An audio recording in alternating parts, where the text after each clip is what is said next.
Is it really possible for you to land your very first freelance project even if you're a complete beginner starting from zero?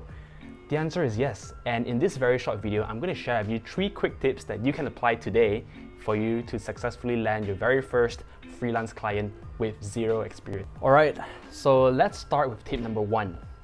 You need to be willing to start small as necessary.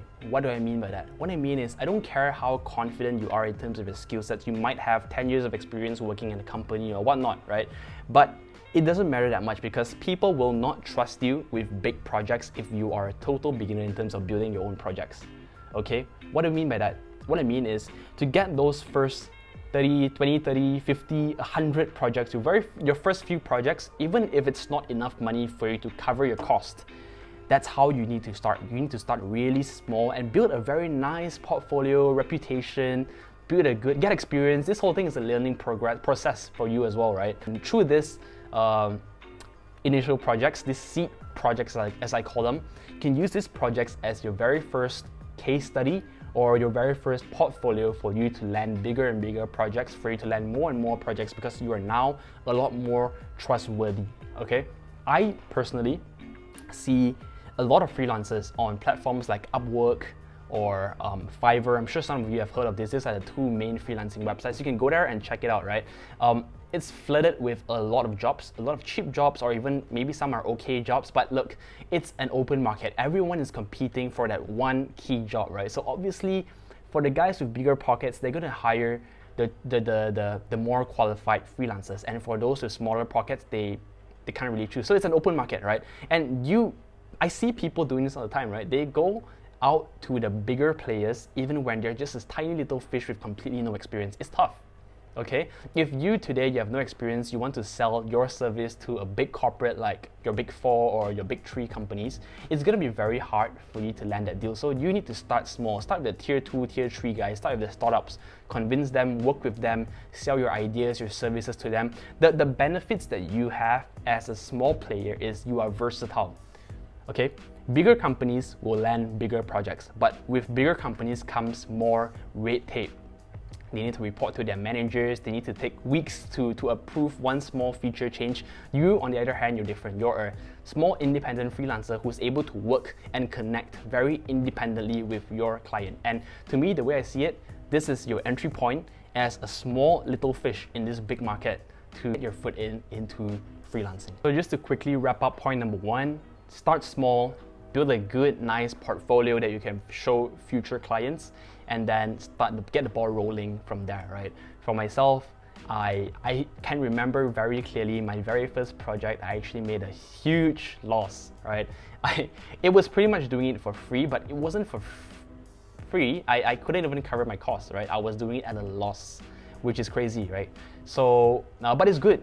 If I could go back in time, I would do it all over again. Of course, I would make some tweaks here and there so I don't make a loss, but in the grand scheme of things, that experience landed me a few clients. That experience gave me more experience, gave me more insights into how I can land my future projects. That experience gave me a very nice portfolio of things that I'm working on right now, so future people can look at it and say, hey, great, you are not starting from completely zero, and they can, the risk that they have to take for putting their money on me is a lot lesser now. Okay, so let's just move on to tip number 2. So for tip number 2, all you're gonna do is you gotta be honest. If you're a complete beginner just getting started in this whole journey and you have no experience, do not lie to your clients. Don't tell clients that you have a lot of experience and when you don't actually have it, right? It's actually okay, and it's quite the opposite. You need to tell them, you need to be really honest and let them know upfront that you are a beginner. You can say something like, hey, I'm just starting out my freelancing journey, and I'm a really hardworking individual. I don't have much experience, and I'm willing to go the extra mile to make sure I can do amazing work and deliver what you need me to deliver. If you can tell them things like this, yes, I'm gonna be honest again, not out of 10 people, probably not 70% probably wouldn't do it. But personally myself, I've dealt with a lot of freelancers, and I would hire someone just for the sake of giving them an opportunity, just for the sake of maybe getting a smaller deal. Look, at the end of the day, it's really simple. If you can convince the person who's gonna give you money, you can convince that person that for every $1 that person invests in you, they will get, let's say, $10 back or $5 or $2 back. As long as it's a positive kind of return for the person investing the money, then they will take the bet on you. So what you're gonna do is you need to let them know that, hey, yes, you're junior, yes, you're trying to build your portfolio, but you will try your very best and their investment in you will not be going to waste.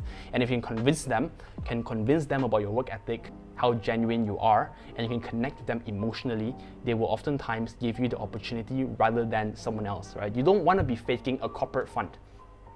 I've met so many people who has been probably faking a corporate front, right? They are a one-man team, but they act as if they are a big corporate, you know, with crazy prices and all that. You don't want to do that. You want to go the emotional path as a complete beginner, so that your client has full disclosure as to how they can deal with you and what kind of benefits and what kind of risk entails when it comes to working with you. Obviously, I just want to add on that for this, it usually applies to smaller projects, not so much to the bigger ones, because, you know, obviously for the smaller ones, it's more like a side project that I'm more willing to let them, you know, have a shot and for them to show me what they can do, for them to prove themselves to me, right? And you always want to go with that mindset as well. You want to just do something small for your potential client so that he can see that you're committed to it and you're able to deliver.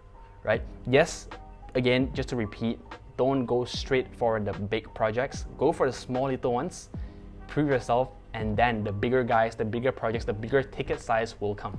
Okay, so for tip number 3, you need to beat the numbers game. At the end of the day, it is all a numbers game. Freelancing is a numbers game because when it comes to platforms like Upwork and Fiverr and all these kind of freelancing platforms, there are millions of jobs there. There are millions of freelancers there as well, and you're going to be able to compete with all these people. And obviously, you know, out of 100 job applications, you're not going to get all of it, right? You are bound to face rejection, so you need to be able to face rejections. It's kind of like applying for a job, right? Apply for 100 jobs, and I am willing to bet that if you are genuine and if you are just being honest with your approach, people are willing to take the bet on you.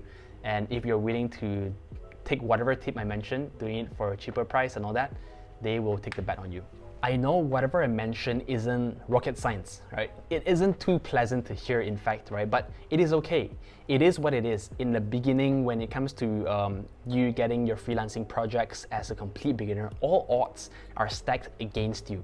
Right? You just need to keep going and keep going and keep practicing and just keep repeating these steps that I mentioned, like your Bible. Just keep following it and you are able to, you know, go the extra mile, deliver it, get the 5-star feedbacks, get the reviews, right? Get people commenting on your work, sharing your work.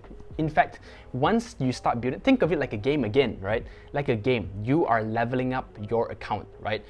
Make it look very nice, very professional, and over time when you got customer feedback, reviews, and case studies, when new customers visit your page, it's like a full-fledged house, a full-fledged asset that sells on its own.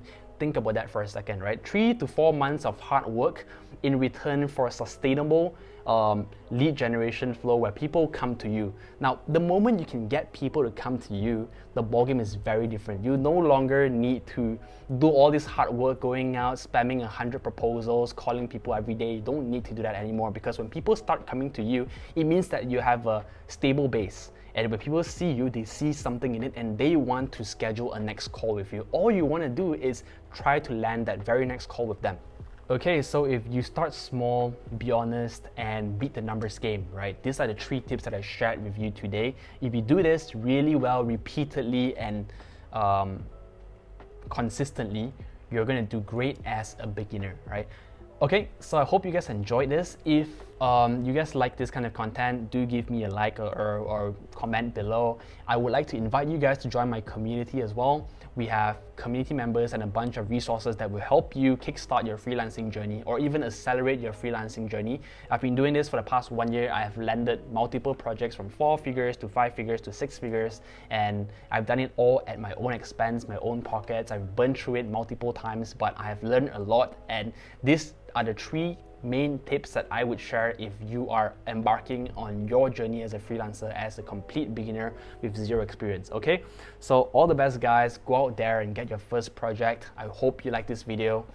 Catch you soon. Thank you.